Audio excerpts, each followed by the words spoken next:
Hello, and welcome to Panther Sports Zone. I'm Shanique Brown. And I'm Iman Abraham. And today for our first story, last week, the men's basketball team looked like a potential contender for the SWAC championship, winning 4 straight against teams in the conference. Now with back-to-back losses, the Panthers must find a way back into the win column and soon. Our own Josh Crawford has more on the story. Josh? Thanks, Shanique. Coming into the season, the Panthers were projected to finish as the #2 team in the SWAC. This late into the season, the Panthers have an 89 record in the conference and sit at the 7th seed after Monday's loss to Jackson State. Here's how it all went down. In a battle for seeding within the SWAC, the hometown Panthers couldn't find a way to upend Jackson State, falling 59-53. Poor shooting was the Achilles heel for the Panthers all night long, as one of the best teams in the SWAC for field goal percentage shot just 35.2% from the floor and 20% from long distance. With 1 game left in the regular season, head coach Byron Smith said it's too early to count them out. It's not time to push the panic button. We're not going to do anything quickly, because when you do things quickly, there's pretty good chance there's going to be some types of errors. So what we're going to do is we're just going to get ready to prepare for our next game. We'll let the chips fall where they may. If we qualify for the conference tournament, we'll be ready to go there. But, you know, we're going to continue to relish in the accomplishments that we've had here in this program. A program that under Coach Smith has had only 1 losing conference record and won 3 straight SWAC regular season championships.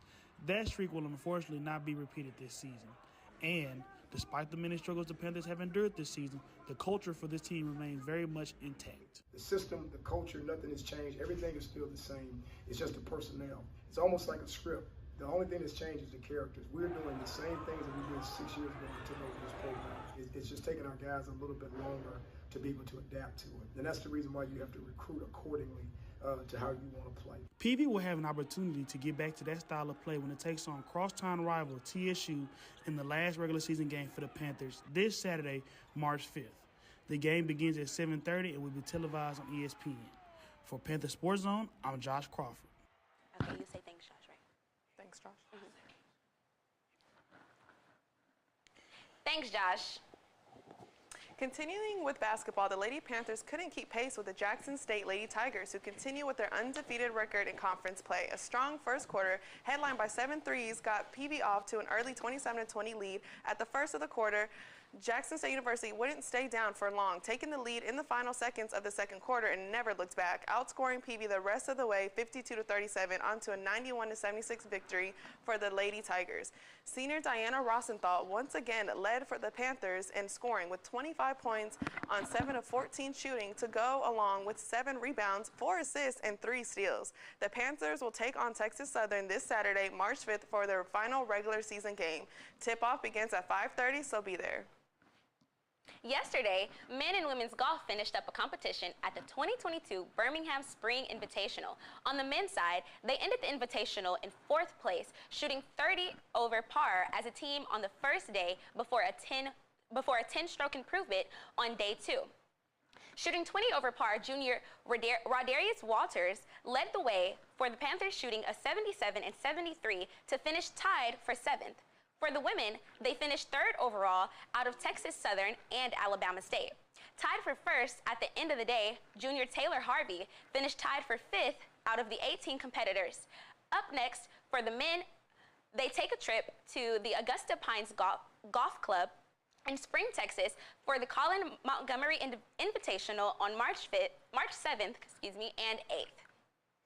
In a midweek contest, the Prairie View A&M baseball team took on Texas A&M Corpus Christi in the opening week of their March schedule. Things didn't go according to plan this time around for the Panthers, falling to the Islanders in 9 innings. Despite having 5 hits in the game, PV was held scoreless in a 7-0 win by Corpus Christi. A bright spot for the Panthers pitched Tyrone Stubbs, Joshua Larzabal, and Devin Aguando allowed 1 hit and just 2 walks in a combined 5-inning effort. The Panthers will now turn their attention to New Mexico State for a 4-game series in Las Cruces, Mexico, with the first pitch set for Friday, March 4th at 4 p.m. Central Time. Looking for its first win of the season, the Lady Panthers fell just short of that goal in a doubleheader action against the Baylor Bears in Waco. Although the Lady Panthers didn't score in the first game, losing 9-0, Game 2 fared far better for the visiting team. The Lady Panthers pitching, defense, all came all came into play, allowing just 3 runs for the Bears and on hitting Baylor 7-5. Unfortunately, the PV only managed 2 runs off those opportunities as the close game went to Baylor. In a narrow 2-3 contest, the Lady Panthers will continue play when they visit host team Houston Baptist for a 2-day tournament facing Brown University this Friday, March 4th. The first pitch is set for noon in Houston, Texas at the HBU softball field. Well, we're going on a break. When we get back, we'll hear from the news around the SWAC. Don't go anywhere.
Welcome back to Panther Sports Zone. GCU last week, the Jackson State Lady Tigers clinched the 2022 SWAC Women's Basketball regular season title with the 87-86 road win over Texas Southern. The title marks back-to-back championships for GCU as the Lady Tigers also won the regular season title following the conclusion of the 2021 season. Jackson State University also clinched the #1 seed at the 2022 SWAC Women's Basketball Tournament slated to be held March 9th through the 12th at Bartow Arena located in Birmingham.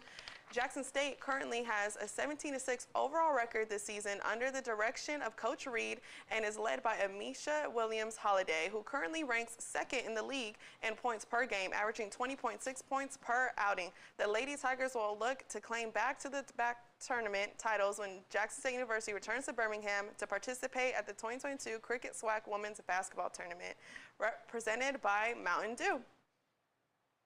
Reynold Dedeaux, Alcorn State University President Felicia M. Nave recently announced the selection of Reynold Dedeaux as the university's next director of athletics, saying, quote, "As a former student, athlete, and alumni, he understands Alcorn's solid winning tradition. He is a proven leader with a track record of success as a fundraiser and innovator," unquote. Dedeaux is no stranger to Alcorn, playing football for the Braves and receiving his bachelor's and master's degree from the University in Secondary Education and Athletic Administration. He brings with him a wealth of knowledge and nearly 2 decades of Division I athletics administration experience. Dedeaux's role as Director of Athletics officially begins on April 1st. Softball Players of the Week. The Southwestern Athletic Conference has recently announced their Softball Players of the Week, with both honorees hailing from Alabama State's Kendall Durmus and Bailey Greenlee. Durmus earned Hitter of the Week honors, hitting .571 in the 4 games, picking up 8 hits and 14 at-bats. She scored 5 runs and drove in another 3 in Alabama State to a 3-1 record in the HBCU Celebration Tournament. She finished the weekend slugging .571 and had an on-base percentage of .571, all while stealing 4 bases and 5 attempts. The pitcher of the week went to Greenlee, who went 1-1 on the weekend for the Hornets, logging 15 innings and appearing in the 3 games during the HBCU Celebration Tournament. She ended the weekend allowing just 2 hits and 2 runs and struck out 14 batters. She also threw a perfect game and a 1-0 victory against Alabama A&M with 5 strikeouts. Coming up next, after the break, we'll hear from our very own PV rugby team, and in particular, a player named Javonte Wade. Stay tuned.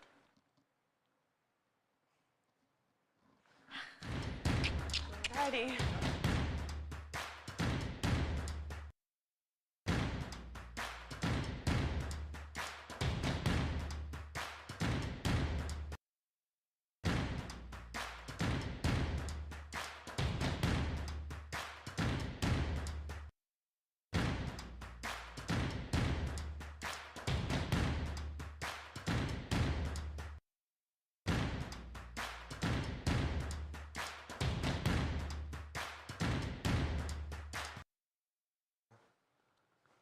And welcome back to Panther Sports Zone. Joining us today, we have Javonte Wade. Thank you for joining us in the studio. Welcome. Thank you for being here. You're welcome. Okay, how are you doing today? I'm doing pretty good. That's How good. you doing? I'm good. All right, so today we'll just be asking you a few questions, about the game, and I know y'all had your first game on campus in a long time. So what made you, want to start playing rugby? Well, honestly, back in 2019, I wasn't on a sports team, and my roommate randomly came up to me. He asked me if I wanted to join the practice, and I went out there one day and had fun. I kept coming out, and I eventually started to love the game. Were there any other sports that you used to play before rugby? Well, in high school, I played football, I ran track, I played basketball, and I did powerlifting as well. Oh, wow, that's awesome. Okay, so that prepared you for rugby, all of those sports, because really, if you think about it, rugby is really like multiple sports in one. It's like, it's almost, you have the rugby ball, which is kind of similar to a football, and then you also have the athleticism like football, very, very similar, but you're running in a new direction and things like that. I played a little bit. I know you remember me from the team, but I played a little bit, slight flicks. But rugby is often compared to football. What are some of the similarities and differences between the two? Well, rugby and football are similar, and the difference is instead of passing the ball forward, you have to pass it backwards. And then you can also kick the ball forward while in play.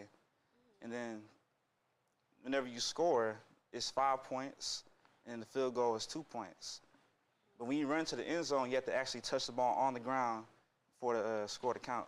Did it take you a while to kind of figure out how to play rugby, like the rules? It actually took me a couple weeks, actually. Oh, wow, okay. So did you say it would take like a little bit longer than like basketball or your other sports that you used to play? I feel like it would be easier to learn than basketball, honestly. Really? Oh, okay. That's cool. That's awesome. So a few weeks ago, you actually played in your first home game here in 2 years. How did it feel to have your own home crowd? Yeah, it felt pretty good because they say it's been like over 5 years since they even had a home game on campus. So I was, glad to be a part of greatness. The alumni came out. We won 35-17. So it was really a good experience. That's awesome. That's a good question. And also, I know since it's a club sport, or intramural, I know that it may not feel like the school really supports as much as they should. So I know that's something that you may want to speak about. Is there anything that you feel like the school can do as a way to really support intramural sports and be there as far as, coming out to those games and traveling, things like that? I just honestly feel like you should show more support and